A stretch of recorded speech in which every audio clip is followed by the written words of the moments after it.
Hi, this is Myths and Coffee and thank you for joining me. Today's topic is Šparožna Jama, King Rukan and Dvori Hajdini. Relax with a cup of coffee or tea and enjoy a short story. First, some information about the place we're going to talk about today. Kastavština is located in Primorsko-Goranska Županija, just above Rijeka and Opatija. The area is famous for its forests, and in its largest forest, Lužina, there's a pearl of nature, a beautiful cave. And, like every marvelous thing on this earth, it has its own story. According to legend, this mysterious cave was built by greedy giants, who used to live here in ancient times.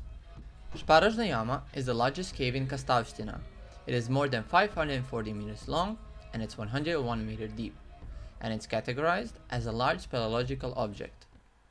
Near the entrance to the cave are remains of a cave bear, Ursus spelos, from the late Pleistocene, about 15,000 years BC, which means that it served as a den for that long extinct species of bear.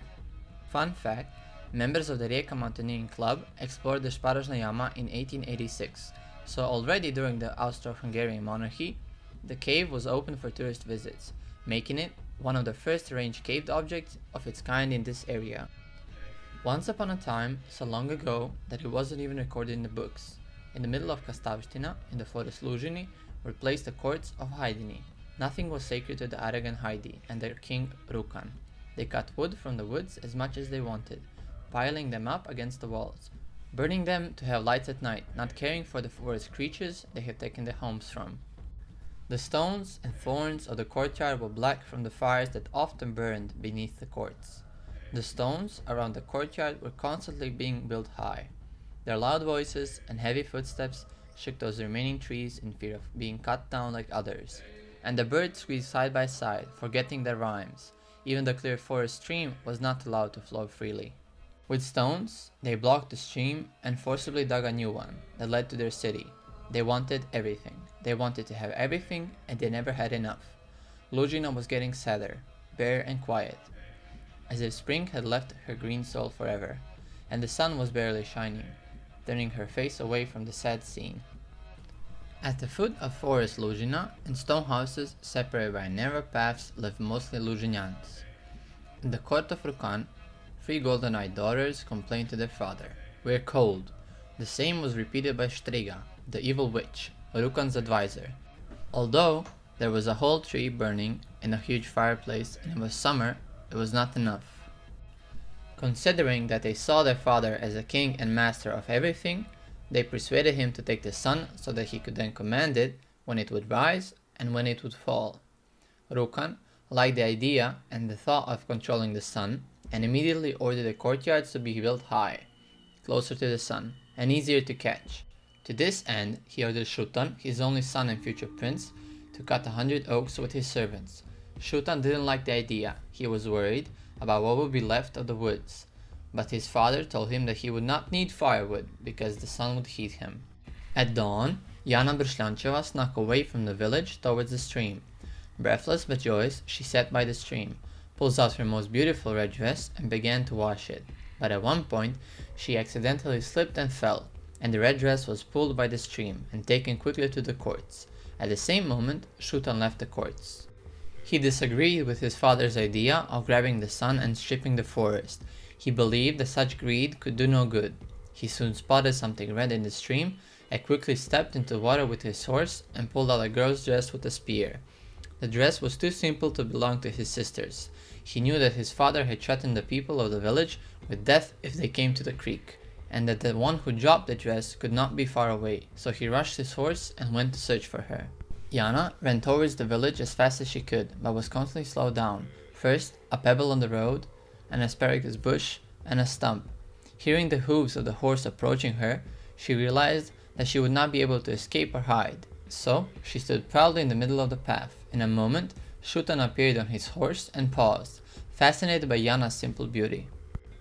He jumped off the horse and handed the dress to her without a word, and as in a dream, the royal son falls in love and kisses the humble Lužinjanka. Everything around them somehow became soft and silky. The whole world seemed to remain outside of the fragile walls of their hut. The birdsong did not hear the axes used by the servants of Rukan to tear down the trees of centuries-old oaks, nor the crow's crow. During that time, Striga was knitting a net of fairy hair in front of Rukan to capture the sun. The masons were lifting yards that were getting closer and closer to the sun. Striga's crow landed on the window and said what she saw in the forest. The shorter left Šutan Hajdin loves Jana Bršljančeva. Kra, kra.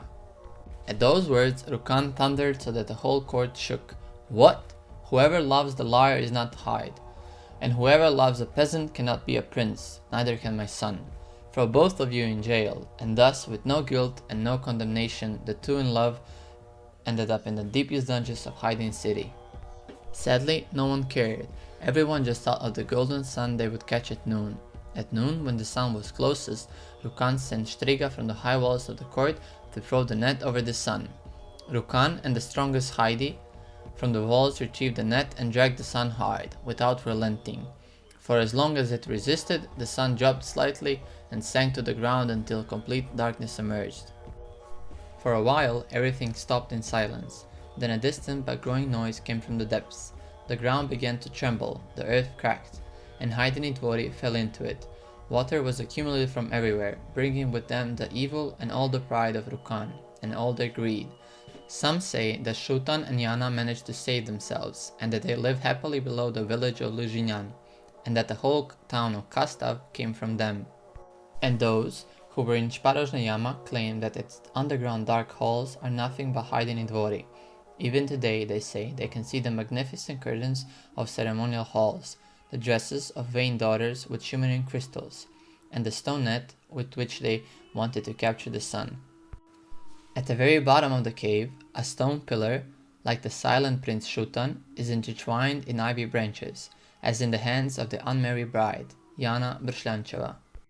Well, that will be it for this video. I wanted to cover a somewhat lighter but more romantic subject this time. I hope you liked it. If you have any suggestions or ideas for the next video, please leave a comment or send me a message.